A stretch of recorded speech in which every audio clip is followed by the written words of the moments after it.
I'm Vig with Local Rings Podcast. I am here with Puerto Rican Hound Dog. We are at Brawl USA at Leadfoot City. Oh, And great show, right? it was a great show. Great show. I think I'm getting old for it, but yeah, it's a great show. You are probably the name that comes up the most on my show, including I did 3 interviews today, and 2 of them mentioned your name as being someone that influenced them on the scene. So I am really happy to have you on the show. That's an honor. It's an honor to be mentioned so much. I've done somewhere around 30 interviews, and you've probably been come up 15 times. A lot of people say mentor, father figure, just somebody that's been behind them and pushing them to do great things. Yeah. It's so do you run a school or? So I run a small school. It used to call it the Dog Pound just because that's my gimmick. So we used to call it the Dog Pound. I decided to switch it from the Dog Pound, and because I run a company, Amp Wrestling, we started calling it now Amp Pro Wrestling and Training. So I run a show whenever we can. Finances are hard, but we run a show, and the show is open to anyone that needs reps. All right. And in the process, we use it for stories and stuff. That way, they learn how the business works, and kind of push them to do better. Yeah, so that's pretty much it. So how did you get into wrestling, like all the way back, like step one? So I've been a fan of wrestling since I can remember. Like my first time watching wrestling, I was watching in Puerto Rico. We had TBS. We didn't have USA, and we would watch Saturday nights wrestling from WCW. I forgot what it was called. I think it was Saturday main event. It wasn't Saturday main event. It was like main event, but it was on Saturday. It was at 6 o'clock. It was like 6 to 8. And my first run-in with wrestling was watching guys like Flair, Steamboat, the Horsemen. So that's how I started watching wrestling. Then later on, as time went by, friends of mine that found out I like wrestling, well, hey, you want to watch these videos? So then they introduced me to WWF, and that's when I found my first favorite wrestler, my first kind that was the best, which is Owen Hart. I'm a big Hart fan. So am I. I was thinking about, I don't know why, Jeff Jarrett did an interview recently on Chris Van Vliet, and they talked about the Owen, because Jeff had the match after that. Yeah. And he's been on my mind a lot the last couple of days. He was one of my favorites. The thing with that was I watched that pay-per-view, and it sucked because, again, he was one of my favorites. So that's actually the funny thing is that the day he passed away, we were watching the show when it started, and one of my friends was staring at me. I remember, it was yesterday. He stared at me. He's like, "You'd be a good wrestler. You're just big. You look like."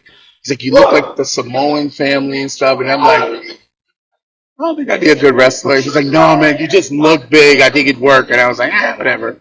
And we just started watching. We kept on watching the show. And then that happened, and then it was like a downer. We stopped watching wrestling. I don't even remember what happened the rest of the show. We turned it off and we just went home. So that's how that's the way that day went. But wrestling, that's how I started liking wrestling, just because of watching stuff like that. So what made you want to go from I'm a fan to this is what I'm going to do? So this was 98, 99 when that happened, when O'Hara passed away, 99. I had just moved back to Puerto Rico, and that kind of stuck in my head. I could be a wrestler, and I was working at this restaurant in East La Verde in Puerto Rico called Lupi's, and while I was there, someone tells me, "Hey, there's a guy outside who's a wrestler from one of the companies in the island. His name is Shane the Glamour Boy." I started watching Puerto Rico wrestling, like the Colones, like Carlos Colon. So I see Carlito Caribbean, Cole, Primo Colon before they WWE. I've seen them way before.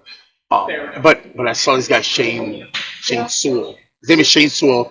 Puerto Rico is called Canadian Glamour Boy Shane.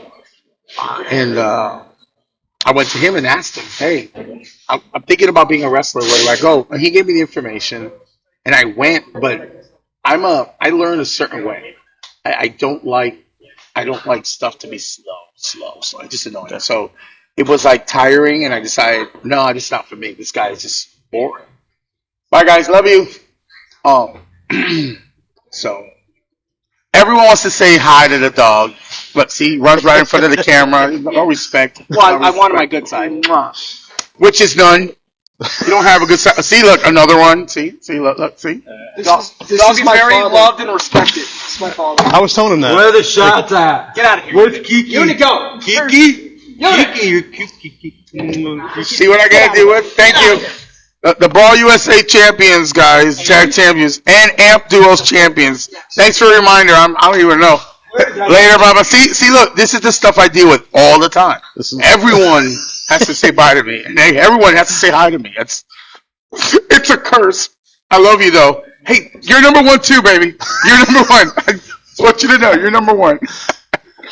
Like I said, you're one of the names that comes up the most. Like, and it's an proof right honor. there. It's really an honor and a privilege to be one of the guys that people respect. Half the time, in this business, you don't realize how much people respect you or even have you in high regards. Like I am the worst critic of myself. I don't believe I'm as good or loved or respected as people would uh,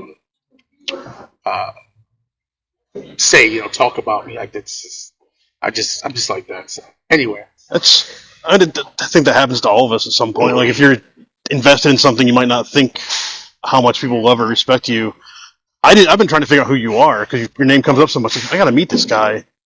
And then I think last week you showed up. It's like, wait a minute, that's Hound. All right, I got to. And you see me like probably in some of those same places you do. You see like, oh look, that's a guy. Hey, how you doing? And not really. Oh, that's Hound Dog. Yeah, I get that a lot too. It's like I've met guys and I've been in the ring with guys that I haven't seen in years. And like is a great thing about podcasts. There's stories all along. Like about a year, maybe two, we did WXW had their last show. That was off for the Wild Someone's. I went over there to show my respect because when I came to Florida, he gave me an opportunity when others wouldn't. And we went there, and a wrestler named Bobby Fish. Yeah. I trained with him in like 2006 a few times. I was at a few shows with him too, so I know him.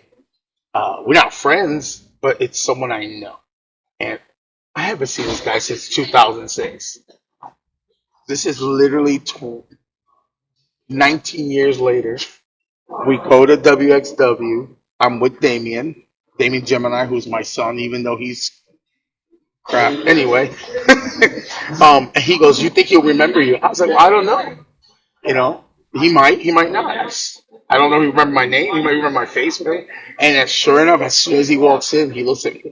"Hey, bud, man, shoot, I don't remember your name, but I'll never forget that face. How the hell are you?" And we started chalking it up, which happens a lot in this business. This is such a great family feeling.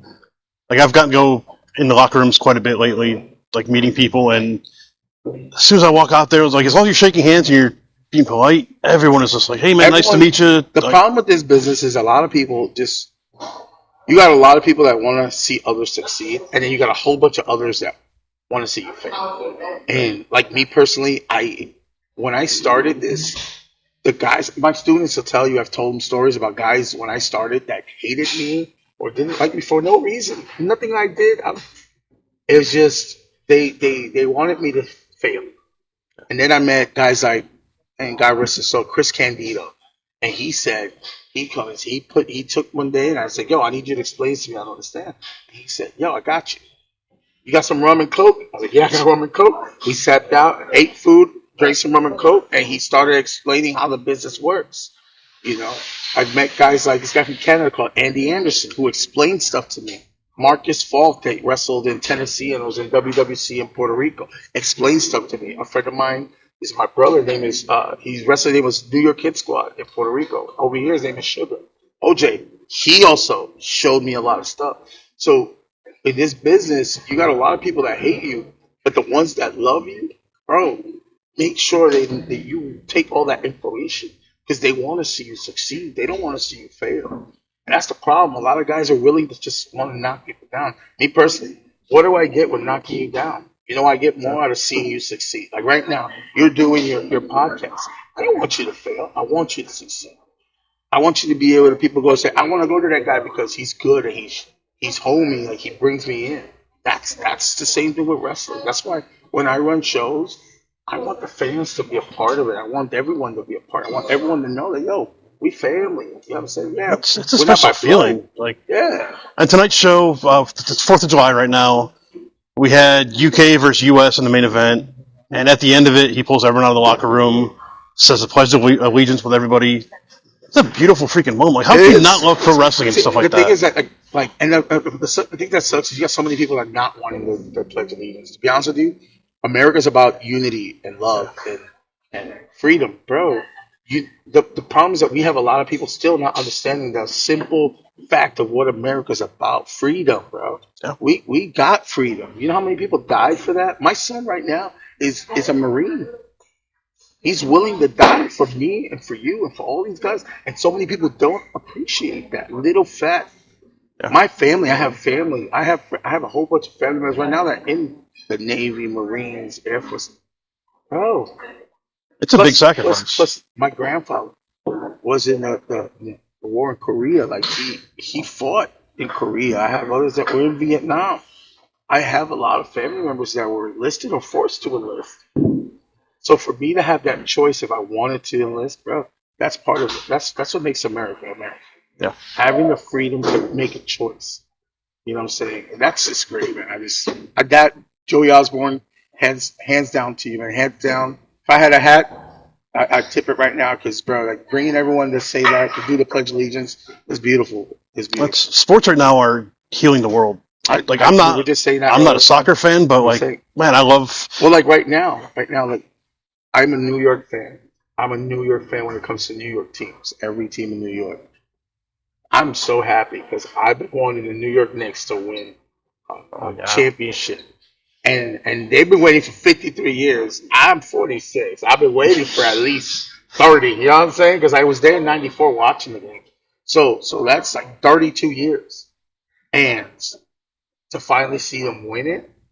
Like to be honest with you, if I was to die tomorrow, my three teams would well, I would say three, but I'm missing one more. But three of my four teams have win championships: the Yankees, the Giants, and the Mets. I just gotta have the Mets win. I'm leaning more to the Mets than the Yankees. Just because I like the underdog, and the Mets have always been underdogs. You know what I'm saying? But that's my thing, though. It's the beauty of sport. Like, I haven't watched baseball since the strike in '89. Oh God, I couldn't remember. Like, as a kid, I couldn't figure out like why are these millionaires that play a game that I play for free bitching about money. But I did watch the Cubs win the series when they did because I know, like, man, it's been so long for them. Yep. Like, I appreciate the moments that come up. And the moments are big. The moments are big. Like the New York Knicks have been trying to win that for the longest. At this last couple of years, like I told my son, I was like, the Knicks in 5. He's like, nah, the Knicks in 4. I was like, bro, San Antonio is a good team. Wembayama is good. Knicks in 5. And I was so happy. Knicks in 5. So at the end of the day, bro, it's just and those are a little happiness thing, little moments that are freaking great. You know what I'm saying? It's even got a tiny bit of wrestling woven into it with Danhausen lifting the curse. So then, he lifted the curse. That's what it was. We won because Danhausen lifted the curse. that dude is going to be raking in so much money from merch deals. I'm sure he will, but yeah, like wrestling, but not only that, wrestling, not only basketball, but other sports. Like when DX was doing that, you had football players going doing the crotch. Yeah. You know how many people football, basketball sit there and do the Ric Flair woo? You know, it's still freaking. Anytime there's a chop in the ring, there's a woo somewhere. There's a woo. Like it's just it's awesome. It's if you start a figure 4 and pause at the last minute, you'll get a woo before you cross it over. Like it's just great. It's great. I love seeing it coming back to the mainstream. Because I grew up on the Attitude Era where it was if you weren't wearing an Austin shirt, you were one of the weirdos. Yeah. And then it kind of hit that low for a while, and now it's on that, like Florida especially. Florida, I don't. People don't say it, but Florida is probably the mecca of wrestling. Even though most of the big companies are always out of Florida. WWE's in Orlando at all times. Yeah, now but when their main office is in Connecticut, you know what I'm saying? Like they didn't drop that closed down. They're still up there. It might be. But they have offices here. Like they go everywhere. Like right now, wrestling is to the point that even though places like Florida is the mecca, like in my opinion, it's the place to go to learn and start. You can go anywhere and you'll find wrestling now. Any place, I've wrestled in Vermont, I've wrestled in Arkansas, I've wrestled in Alabama, Georgia, Connecticut, Massachusetts, New York, Puerto Rico, England, like Florida. I almost forgot Florida. I was just talking about it. I almost forgot Florida. But like, I'm going to Texas soon. Like wrestling's taking me places that I probably on a regular would not have gone. You know what I'm saying? So And you also, like, tonight you got to share the ring with your son, which has to be pretty special. I've done it a few times already. So like we've wrestled. We had a feud last year, like the whole year, which started the year with a feud, and then we ended the feud at the end of the year of December of 2025, which was really good. Um, it's a special moment. Not a lot of people get to do that. Well, we were tagging the year before that, or 2 years before that, and you're right. Not a lot of people get to do that, but it's a feeling that I could never duplicate. The only way I duplicate is my son, who's in the military, Alejandro. When you leave, wrestling is here calling your name. But if he was to decide to be a wrestler, I'd probably do it with him too, just to get that feel again. Because not only one kid, but both of my kids. But with that being said, like um, wrestling has brought my son and I had a very rocky relationship growing up, uh, and wrestling actually helped a lot. Don't get me wrong, uh, I'm an asshole, and I always tell everyone I can be a big asshole when it comes to this business. And this business is more than just. It's more than my life. It saved my life. So when people like my son kind of take it for granted, I'm the first one to clap back, bro. No, I wouldn't be here. You probably wouldn't be here if it wasn't for this business. So please step up, show the respect to the business itself. Um, but yeah, like wrestling has united us more to the point that we can now have a little more conversation. Don't get me wrong, there are times we still argue and fight, but that's gonna happen. Uh, It's but part of being family. but we were at a point that we would just it would be anything he said. I'd say something and he'd fight, and he'd be like, "Why are you fighting? You're wrong. I'm right. Listen to me." And it'd be an argument, and then it's gotten better. So wrestling has done not only saved my life in a lot of ways, it's also saved my relationship with my son, and that's a blessing right there. That's beautiful. It's like I said, how can you not love pro wrestling? Like, it's so romantic if you let it be romantic. Yeah, Like, it can be. there's been It can some, be. like, one of my last questions is like what your favorite moment is, but like Zelina Vega in Puerto Rico when she came out and spread her Oh arms, my had the God, you flag. don't Like, I was in understand. tears. You don't And understand. Not just that moment, but like a guy like Bad Bunny in that particular show uh, put us in the map. Not not because you know, not because he's a star, but he's a star representing his culture. And wrestling in Puerto Rico is a culture. and Like here in the States, it's a culture. In the United States, it's a culture. In England, it's a culture. Japan, it's a culture. Puerto Rico is known for the place where hardcore wrestling was born. So when people want to have like hardcore matches, I'm like, please, not me. My body cannot take it, but if I have to, I will. You know what I'm saying? And um, he not only did it, he put in the work, and like he didn't phone it in like a lot of like most celebrity matches are like, can we just get through this shit and get on to something so better? even when I'm not feeling good, I think about two things. One, can I wrestle at a high level? And two, did the fans pay for crappy wrestling? Yeah. They paid good money, no matter where I go. So I can go anywhere. It can be, and with all due respect, I don't know how much cursing I have, but No, but it can be a shit show. And people call it a mud show or whatever. No, motherfuckers, people pay to see you wrestle.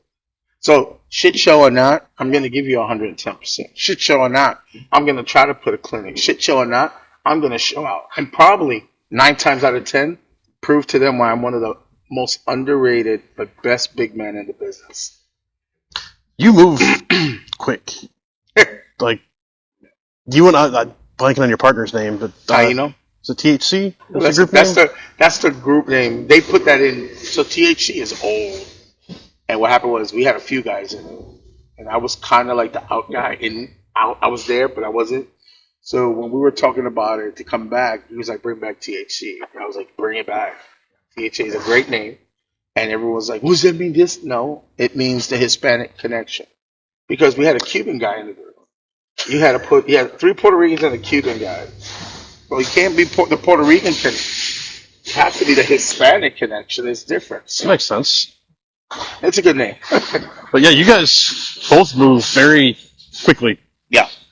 Well, That's if you have interview time, you know you haven't, you should interview him. Because he started with Dory Funk. And then after that, he came to my house. And we started training. And I put in the work with him just like I do with everyone.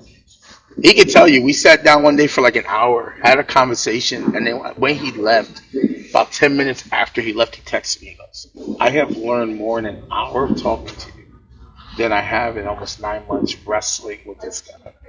And no disrespect to the man. He did what he was supposed to. He taught you the basics. He taught you everything. Everything else is expected you to learn. I don't do that.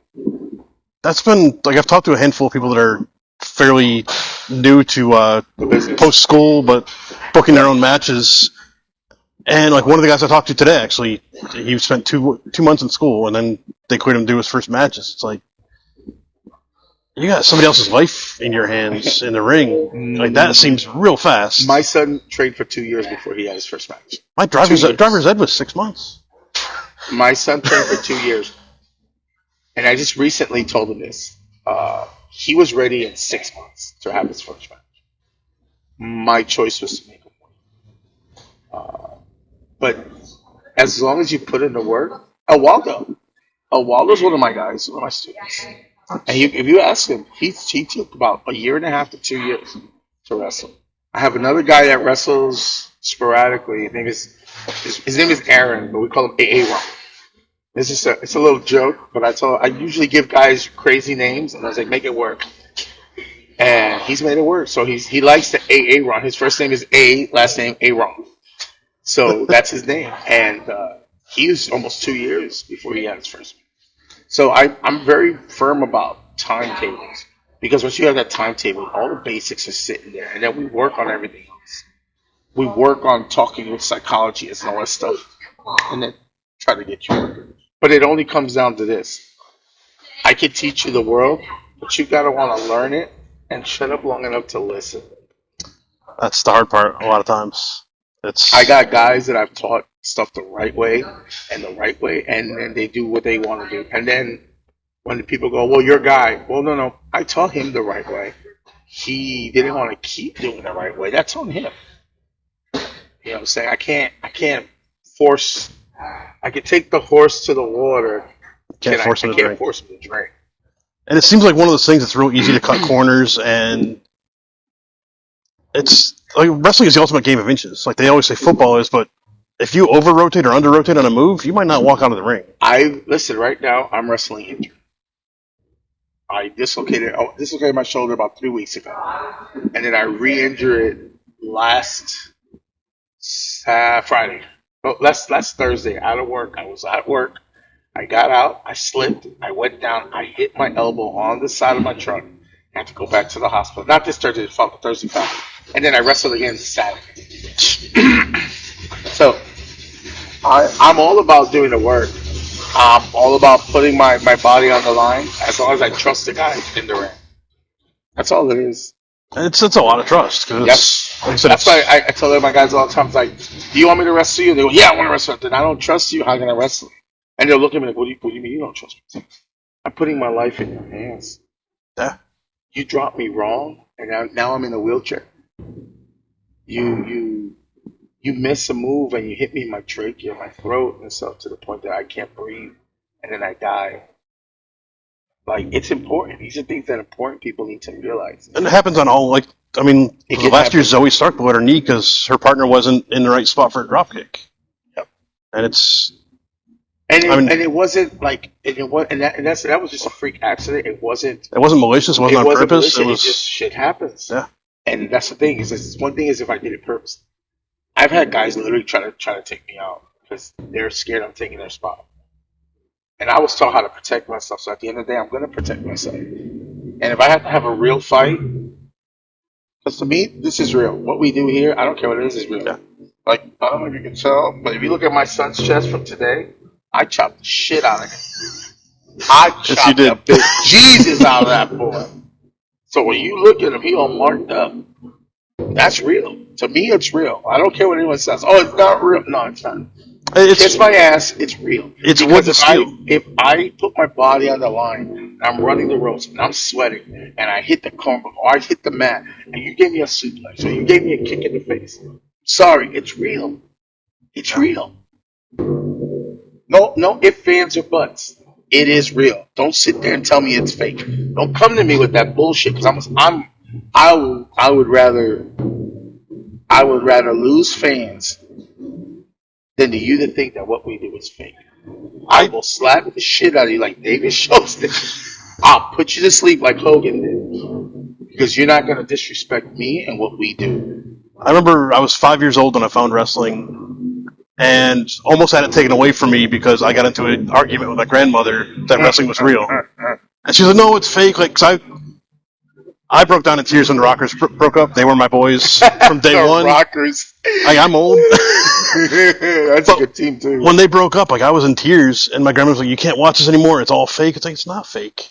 It's like, he's jumping off the top rope. It's like, well, they know how to land. It's like, well, teach me, because when I fall, it hurts.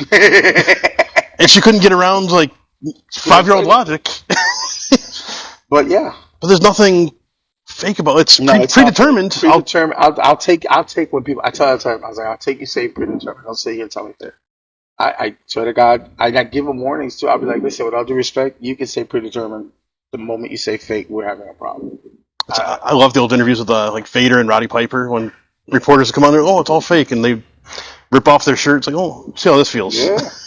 I've had guys. I had a guy sit there one day and say, "Oh, you're gonna hit me purposely because you know." No, I'm gonna hit you because that's what we do. This is how it works. So you can either take it or shut up. One of the, and then people get mad, and I'm like, I'm sorry. Yeah. I'm sorry for your luck, bro. This is, and don't get me wrong. I'm not saying I'm gonna beat people up. I'm not gonna go be and beat you up. What I'm saying is, you want respect on the stuff that you like. Well, then give me the respect on the stuff that I love. Like I said, this, like I said earlier on, this saved my life. I think Undertaker said it hit me hard in a safe place. Yeah, And bro. I've had people kick me, bro. I had a guy one time kick me. He kicked me, and he didn't mean to. And the leg wrapped around the side of my head into this side, and literally, I don't know how he did it. He put me to sleep. I landed in the ring, and I'm laying down, and when I come to, I see the lights, and they go, "Where are you?" And I was like, "I don't know." It just happens, you know. I one time had someone gave me a choke slam from the third row, and he pushed me so hard. His name was God rest his soul. He passed away. He's a good brother named Exis. He gave me Norberto Gonzalez. That was his name. It's funny because his name is Gonzalez, so I remember because he's Gonzalez, and my last name is Gonzalez. But he gave me a choke slam, and when he went to go instead of letting me fall, he pushed down, and I landed head first, and I had a concussion. I don't remember having the match. I don't remember getting to the place where the show was at. I remember being at home, and then I remember waking up at 2:00 in the afternoon the next day. Wow. It's wild. Like, I've heard story, like Kurt Angle's had a story like that. I think Taker with Goldberg. Yeah. And it's wild that you guys can still get through a match and do it safely. I've had a few. And the day Damien gave me the knee not so long ago, he hit me a knee trigger, and he accidentally hit the back of my head. I remember everything until that knee. I remember seeing him coming and me blocking, and then he still caught me, put me to sleep. I remember bits and pieces of stuff. Shout out to La Brava. Thank you, Sam. La Brava, she's the one that kind of like check me and check my vitals and make sure I was okay. Everyone else checked. I'm wrong. Everyone else checked, but she has like a first aid training. She checked me, whatever or not, asked me a few questions. The only thing I remember and was I said, Damien, grab my phone and call my mom. And Bravo knows that my mom's a very nice kid. And she goes, dog, my mom? Your mom? I was like, yeah, my mom. Stupid. And then she looked at me like, dog, your mom? And I went, my wife? And she goes, better. Damien, call your mom. And I was like, yeah. And then I got in my car, and I remember the guy, my friend Alex Vendetta, he was driving my truck. And apparently, and I don't remember this, he tells me, he says that I said, oh, this is a nice truck. This your truck? And he goes, no, dog, this is your truck. And I'm like, you sure? I don't remember having a truck. I got good taste. This is nice. I got good taste, yeah, man. So yeah, like stuff like that happens, you know. But yeah, I think we went off topic, but yeah, I don't care. Stories are good. That's all this is. Stories are fun.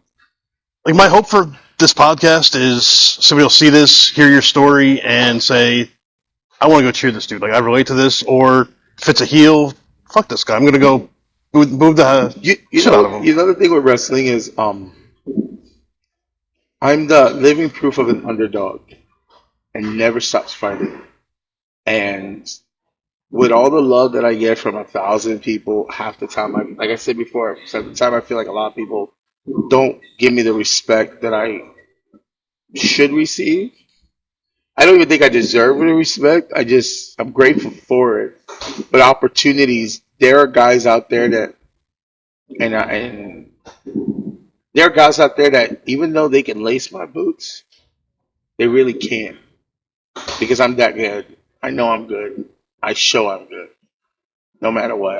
I've wrestled some guys that I never thought of. Like I've been in the ring with King Haku. I've been in the ring with Tama Tonga. I've been in the ring with Tongaloa. I've been in the ring with Gene Snitsky. I've been in the ring with Just Incredible, Tony DeVito, Jason Knight.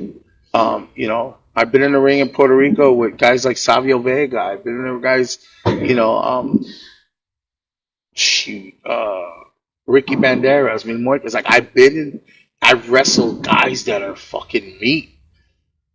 You know, Bobby Fish. I've trained with him. I've been in the ring with guys that have been in TV, and you're telling me I'm not good enough? Kiss my ass. A lot of it seems to be like right place, right time. And it is. I've always been told that, but I don't.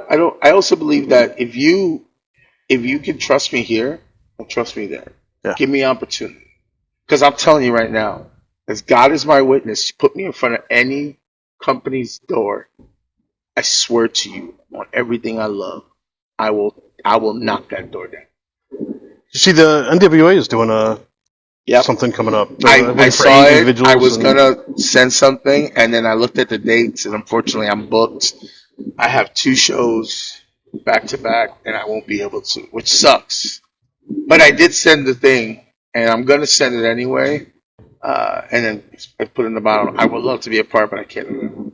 But I would love an opportunity. That's all I want. I don't ask. I don't believe in handouts, and I'm all about putting in the work. If you put me in the door, I swear to you, I will knock it out.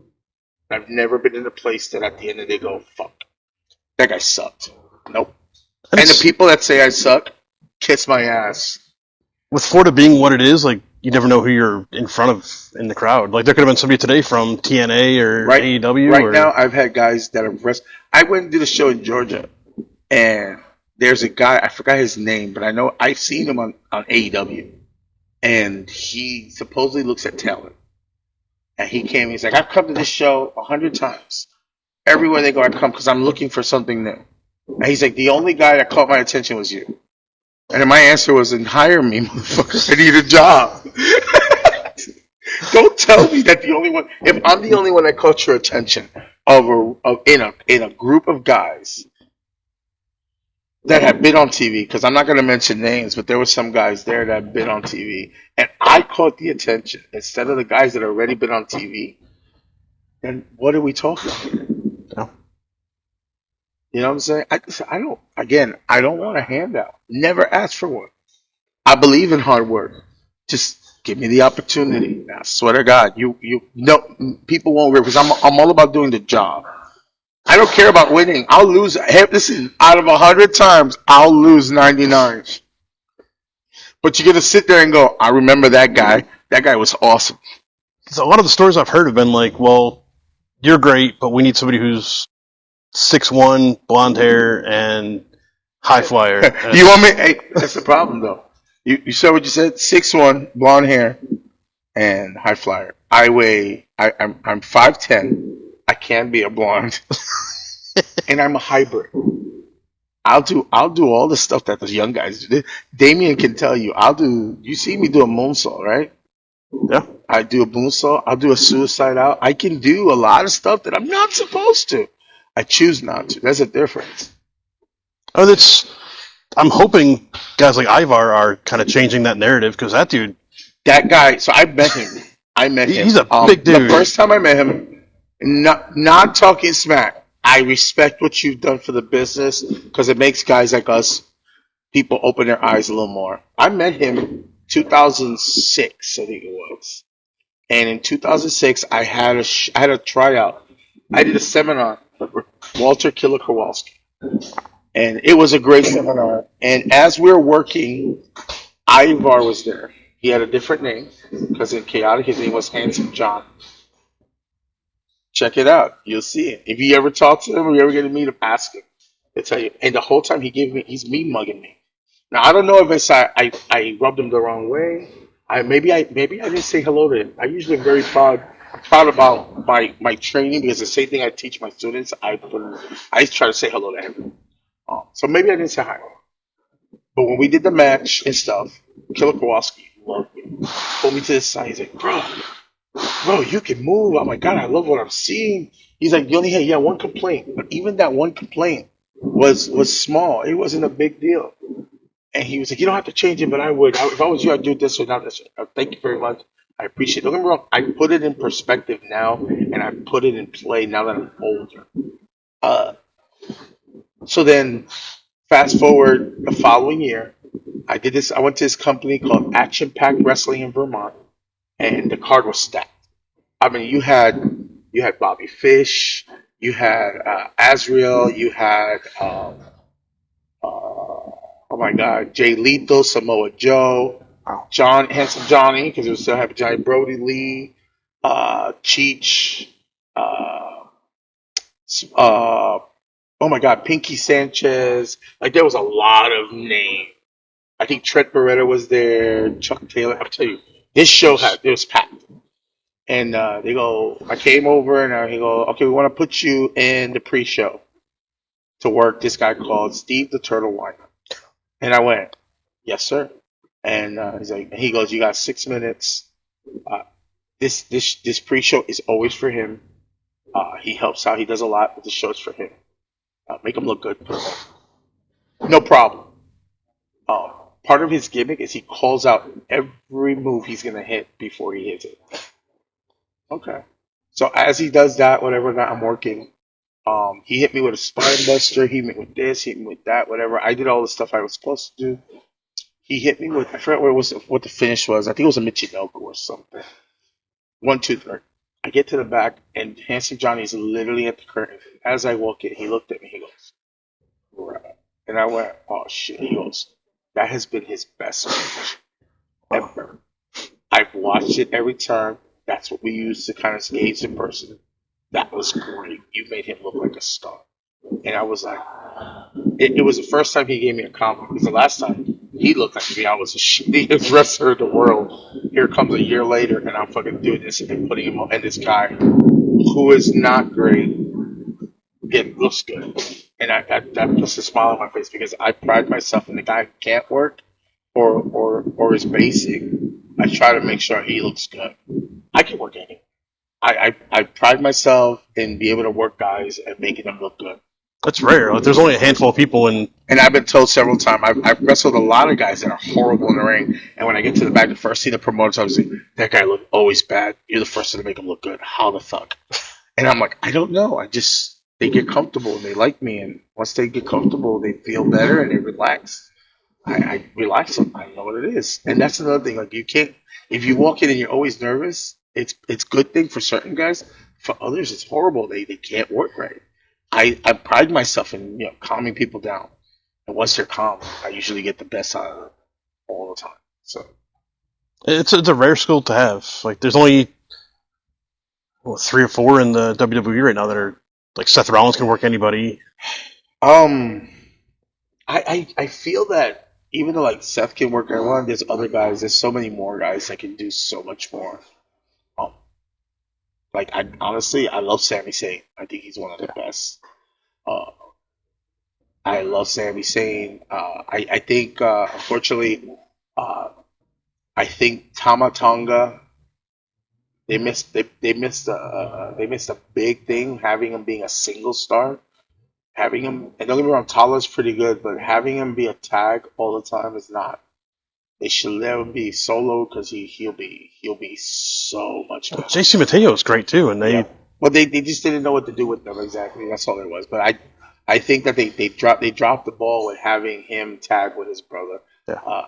Because he's such a good solo wrestler. He's so energetic. Like he has this high energy. It's always good. But that's just my opinion.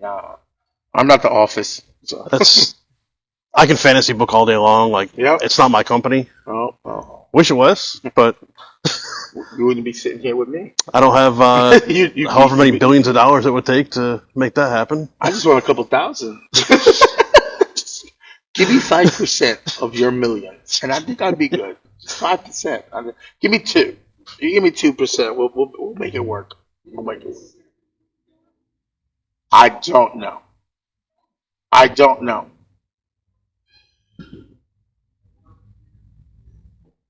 Anyway, So I think they are trying to wrap up here. yeah, they are. They're trying to clean up. They're I think the leaving. entire promotion left, in fact. Yeah, they're already done. Everyone's like, we're just by myself, just talking. Let me wrap it up for you here. I got 2 questions for you. This has been fantastic, by the way. Like, this is Good. I'm glad. I didn't realize we're 40. We might have to do another one. Get more Absolutely. stories. Listen, I've been doing this for 26 years. I got stories. I got stories like Bushwhacker Luke. I got stories about. Oh, not offhand. see, we help everyone, even when we're doing the podcast. But I mentioned earlier, wrestling is all about those big moments. Yeah. What is your favorite moment in wrestling? Whether there's something you've done or something that inspired you? I'm gonna be honest with you. I think I have 2 moments. So number one was 2023. December, I think you want to say December 4th or 11th, is the day that me and Damien captured the WWN Proving Ground Tag Champions because it was a legit, a big company in that aspect. It's this biggest company that he's worked to date, WWN, and he was able to capture that with me. And it's a feeling I will never, ever forget. Just to be able, like right now, I'm trying not to, but I'm tearing up thinking about it because I was so proud of him when he did. Like when we did that match, it was such a good match. I was so proud. And then that same year, at the end of the year, we closed out the year with a title defense in Port Richey at the Ricky Racket. And we closed out the year, and it was like December 30th or 29th, something like that. And my sister, my aunt, my godmother, all from, we had like, there was like 20 people who came to see. We didn't expect them. Wow. And they were all at this venue, this little ass venue, to see my son and myself wrestle. And my aunt, I have an aunt who always says, if you hurt them, I'm kicking your ass. Like she's like, so my sister and my brother-in-law, and they sat them in the corner to the wall, pinched to the wall. So if something happened and they had to run out, they were there to stop them. And we had such a good match, and we went over, and they were there, and it was such a loud pop. It's like those are 2 of the moments. Those are 2 moments. I have one more. Um, uh, one of my biggest mentors is Alpha the Wild Simone. And in 2018, I think it was 18, no, 2020. I gotta look at that. I'm very bad with dates. I remember it was June. That's what I can remember. It was they were doing their Hall of Fame, and I got a call 6 months early of Lena Noai, which is Alpha's uh, widow, and we all call her mom. She calls me. She goes, "Hey, dog, how are you doing? We love you. How are you? I'm good. I'm surprised you guys like wow." She goes, "Well, we wanted you to know that we're doing the WXW Hall of Fame, and we want to let you know that we want to induct you into the WXW Hall of Fame." Wow. I was driving and I had to stop because this is my mentor. You know what I'm saying? And they called me to do that, and I could hear Alpha in the back. Tell him stop being a fof. Come to the show. You inducted into our Hall of Fame. We love you. And don't get me wrong. I have my dad, and my dad loves me, and I know that. But there was a time that Alpha was a big father figure, and that's where I get that from. Treating everyone the way I do, and they looking for that father figure. I do it because a man like Alpha I when I moved down here, it was going through stuff, pulled me aside and treated me like I was one of his. He is more than just a mentor, more than just a father figure. He was a friend. He was family. He treated everyone like family. My sons look at him as just Alpha. That's grandpa to them. They've said that. My son, when my youngest son, when Alpha passed away, before that, I said, "Yo, we're gonna go visit Pops. You wanna come?" He goes, "Yeah, I'll go." And right before we were gonna go, he stops. He calls me. He goes, "I'm not going." I was like, "Why not?" It's like I can't see him in a bed. I can't see him like that. I'm used to seeing Pops like Pops. That's my wrestling grandpa. I can't see him like that. And this is what this man has done to the point that my son could not see this man in a bed because it'll hurt him to see him like that. Yeah. You know what I'm saying? So these are things, these are situations that have that have been such have molded me to be who I am. You know what I'm saying? But those are like the biggest moments, the WXW Hall of Fame and those two matches with my son. I've had a lot of moments, but those are the top three in my mind to this day. Like I'll never. The only thing that can top that is if any wrestling company hits me up and hands me a contract. It can be for a year. I don't need much. 100,000 is good. I'm not greedy. Honestly, I think you and Mason Rook would have some great matches. Who? Mason Rook, Mason. NXT. The guy from the UK that just yes. came in. I will whoop that ass. I'm just saying, much respect. I like him. He's a big guy. He can move. Yeah, I think you guys would kind of blow the roof off. I think. Listen, I worked with a guy called American Sumo, and it was the first time we worked, and we wanted to work so bad, and then we was supposed to work someone else, and a person couldn't come, and they hit me up, "Dog, this guy's not here, but I got Sumo. You want to work American Sumo?" I was like, "Fuck yeah!" And we had a match, and it was such a good match. And I want to do it again as soon as I can. Sumo with Mike, as soon as we can, we're doing it. I don't know where, but I'll find a place. We're gonna do it. But yeah, yeah. So. And then final question is the important one: is how can they find you? Um,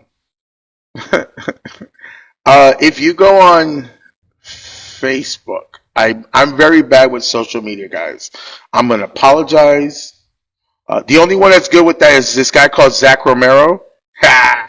He was waiting for it. He knew he was good. But yeah, it's the only one that's good with his social medias and stuff like that. I'm horrible with it. But if you go on Facebook, look for Rafael Quinones Gonzalez. It's Rafael Quinones